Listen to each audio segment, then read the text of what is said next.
Guys, आज के इस पिता पहचान क्लासेस में मैं आपके लिए लेके आई हूँ एक बहुत ही इम्पोर्टेंट चैप्टर हमारे व्याकरण का।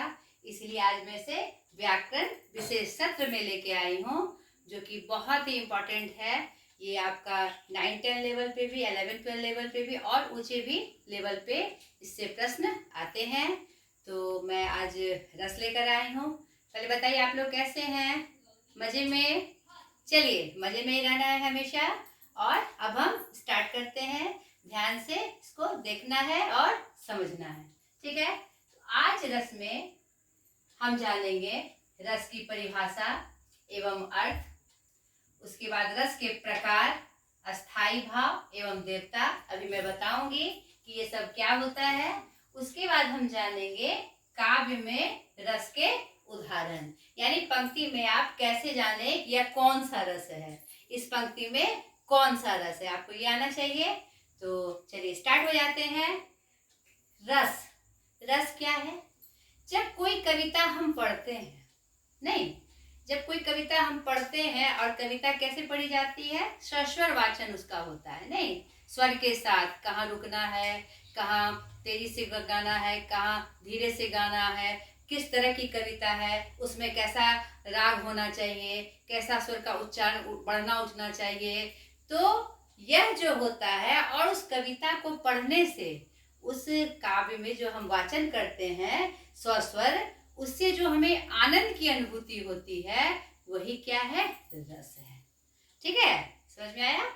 यानी हम जो कविता पाठ करते हैं, ऐसे समझिए, जब हम कविता पाठ करते हैं या कोई कोटेशन हम पढ़ते हैं, आप विभिन्न टीवी जो प्रोग्राम होता है, रियलिटी शो होते हैं, उसमें भी देखिएगा कि कोई बीच बीच में कविताएं पढ़ने लगते हैं, या फिर कोई प्रसंगवश कोई प्रोग्राम चल रहा है, चाहे इंडियन आइडल का हो या और भी टीवी कोई बहुत सारे प्रोग्राम हैं, उसके बीच बीच में कविताएं बोली जाती है। तो माहौल को देखते हुए, नहीं, अगर खुशी का माहौल है तो खुशी वाले कोटेशन पढ़ दिए, अगर दुख वाला माहौल है तो कोई दुख वाला कोटेशन पढ़ दिया, माँ की याद में, पिता की याद में, नहीं, देशभक्ति में। तो उस समय देखिएगा कि जब वो उस कोटेशन को पढ़ते हैं, उस पंक्ति को पढ़ते हैं, काव्य रूप में पढ़ते हैं, तो एक अजीब सा आनंद और की अनुभूति हमारे अंदर होती है।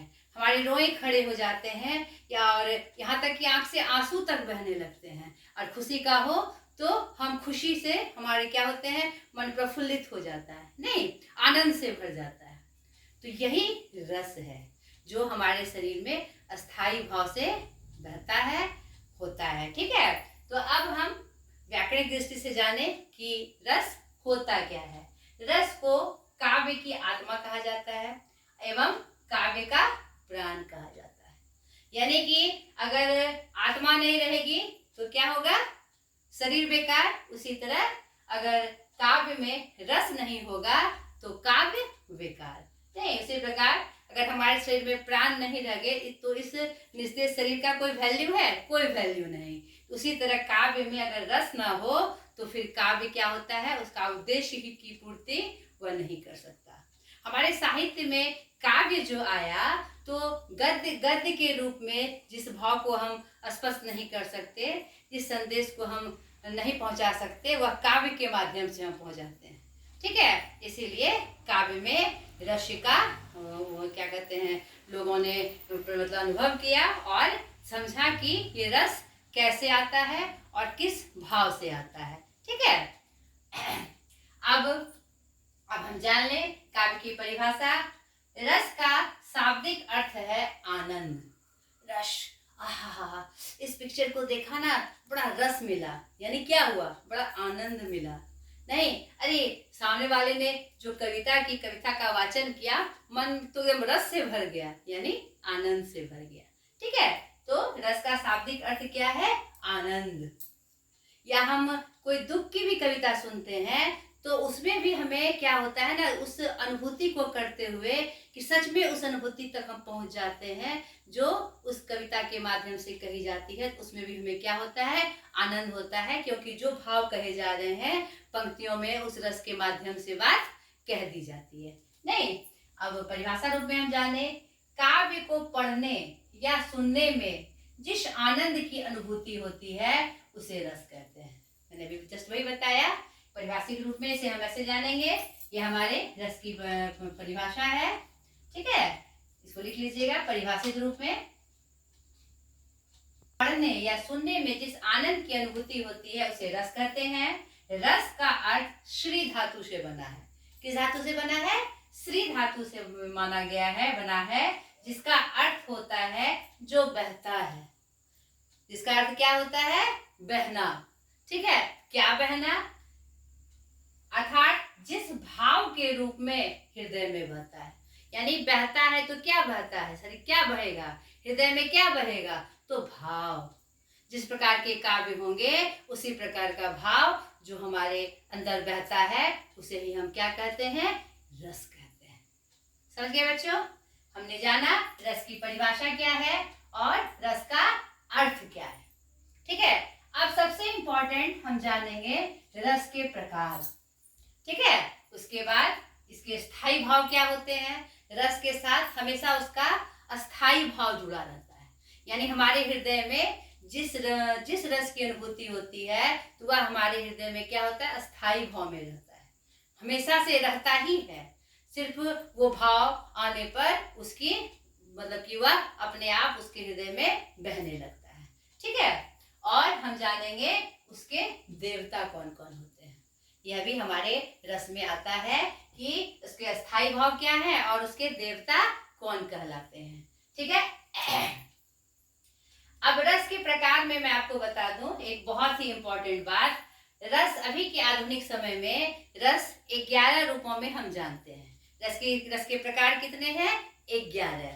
ठीक है, और रस के बारे में या जो काव्य में जो ये आनंद की अनुभूति होती है इसके बारे में सबसे पहले किसने वर्णन किया? भरत मुनि जी ने। ठीक है, अपने नाट्य शास्त्र, अपने जो उनका संकलन है बहुत ही इम्पोर्टेंट है, बहुत ही प्रमुख है हमारे हिंदी साहित्य के लिए।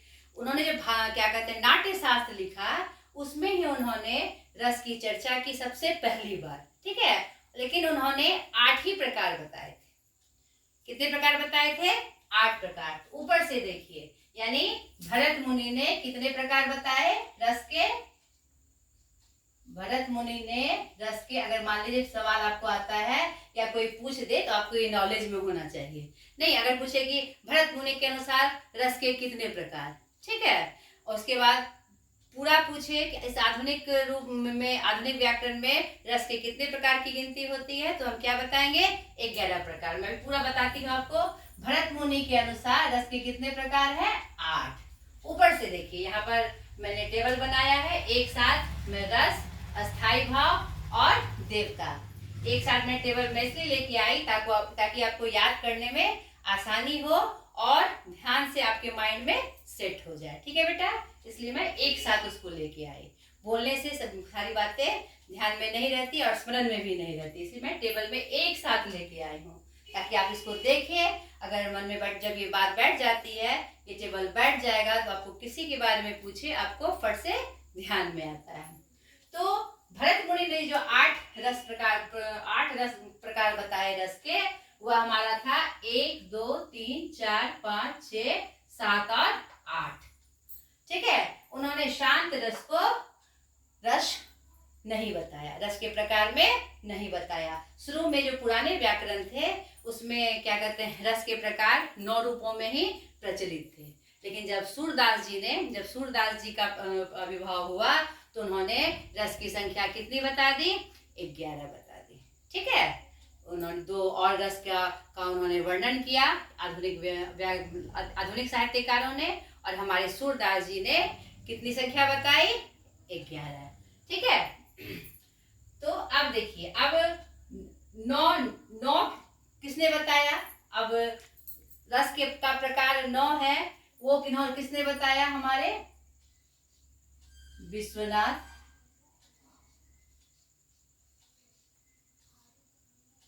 जी एवं मम्मट जी ने।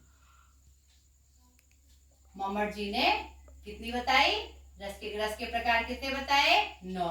यह भी आपको स्मरण में रखना है बेटा, क्योंकि आपको सवाल में आता है कि भरत मुनि के अनुसार रस के कितने प्रकार, तो 8। विश्वनाथ जी और मम्मट जी के अनुसार रस के कितने भेद, कितने प्रकार, तो हम क्या जानेंगे? 9। यानी कि उन्होंने शांत रस को जोड़ दिया। ठीक है, शांत रस को उन्होंने शामिल कर लिया किसमें? रस के प्रकार में। फिर कार्यक्रम में आगे बढ़ा तो सूरदास जी और आधुनिक सूरदास एवं अन्य आधुनिक कवियों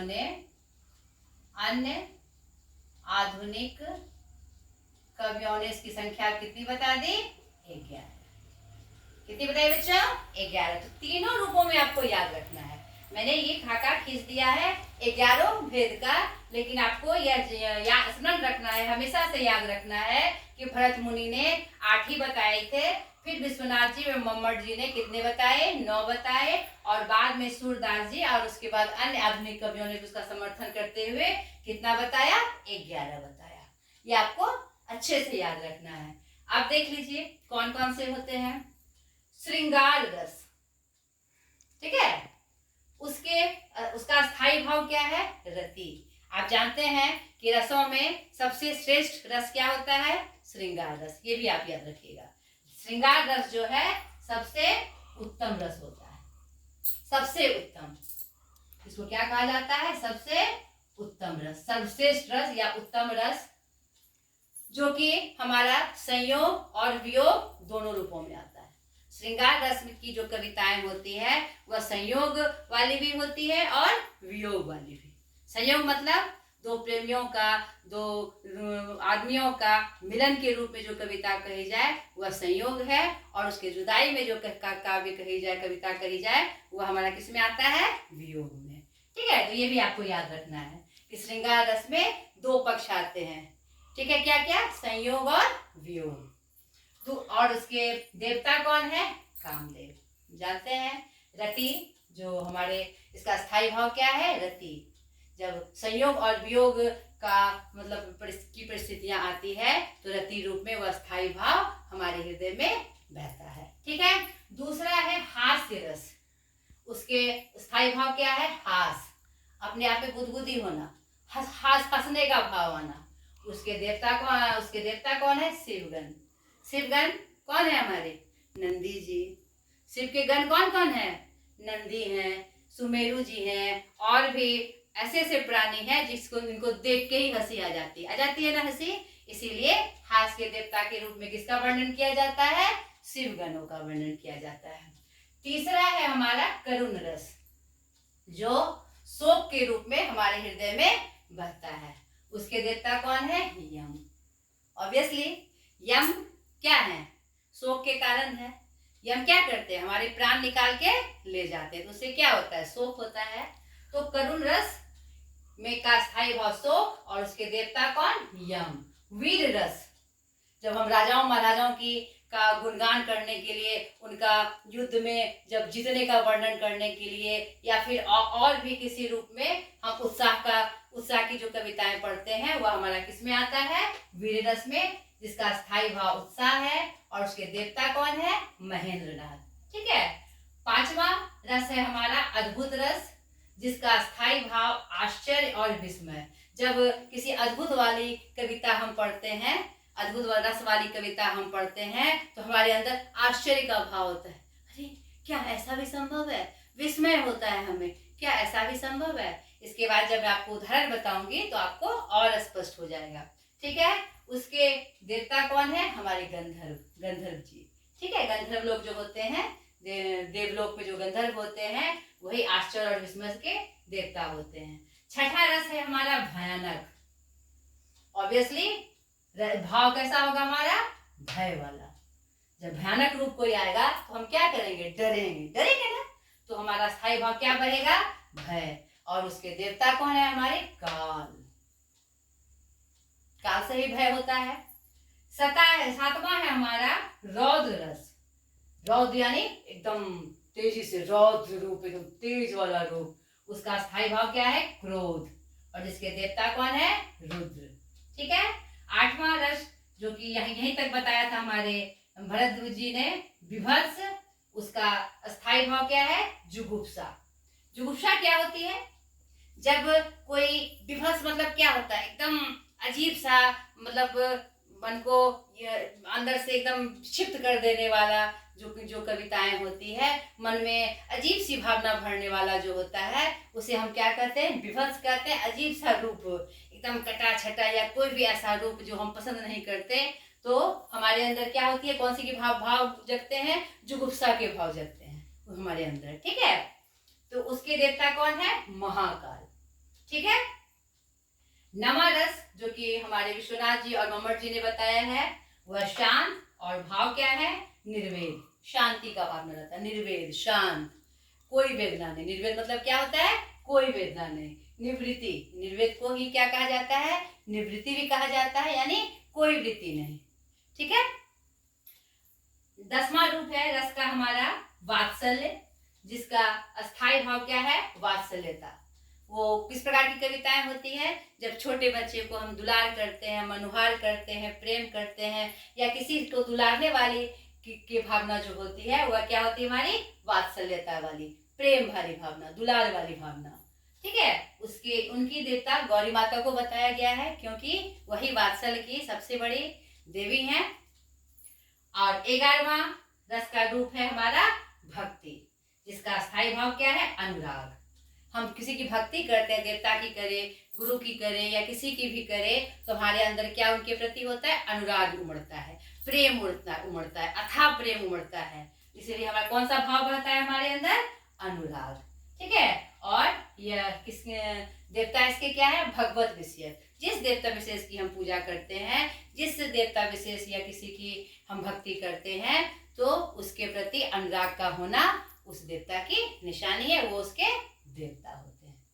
ठीक है बेटा, तो यह था हमारा रस, जो कि बहुत इंपॉर्टेंट है आपके लिए। तो ये हमारे 11 रस हुए, और ये हमारे अस्थाई भाव। अस्थाई भाव बच्चों आपको समझ में आया ना?